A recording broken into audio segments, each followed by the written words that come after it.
আসসালামু আলাইকুম। পুনমস কিচেন থেকে আমি পুনম। আজ আমি আপনাদের সাথে শেয়ার করব ডেঙ্গু রোগীকে দেখতে কি কি খাবার নিয়ে যেতাম, যা খেলে প্লাটিলেট বাড়ে এমন রেসিপি তৈরি করেছি। মিষ্টি কুমড়ার একটি রেসিপি দিয়ে দুটো আইটেম, আর পেঁপে পাতা দিয়ে এক আইটেম। প্রথমে আমি পেঁপে পাতা দিয়ে পেঁয়াজু বানিয়ে নেব। পেঁপে পাতা আর ডাল একসাথে ব্লেন্ড করে তার মধ্যে পেঁয়াজ কুচি, মরিচ কুচি, লবণ, হলুদের গুঁড়া, রসুন বাটা সব দিয়ে মাখিয়ে পেঁয়াজু ভেজে নেব।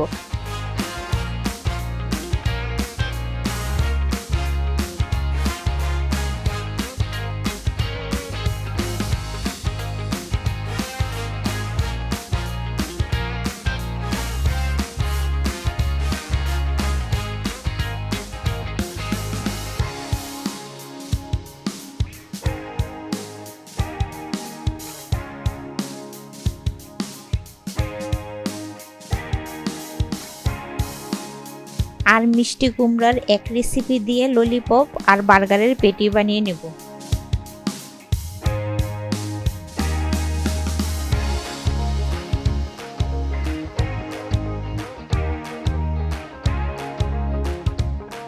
কুমড়া সিদ্ধ করে তার মধ্যে পেঁয়াজ কুচি, কাঁচামরিচ কুচি, গরম মশলার গুঁড়া, গোলমরিচের গুঁড়া, রসুন বাটা, চিকেন পাউডার, জিরার গুঁড়া, লবণ, ব্রেড ক্রাম্ব, চাউলের গুঁড়া, মরিচের গুঁড়া সব দিয়ে মাখিয়ে ললিপপ আর বার্গারের পেটি বানিয়ে নেব।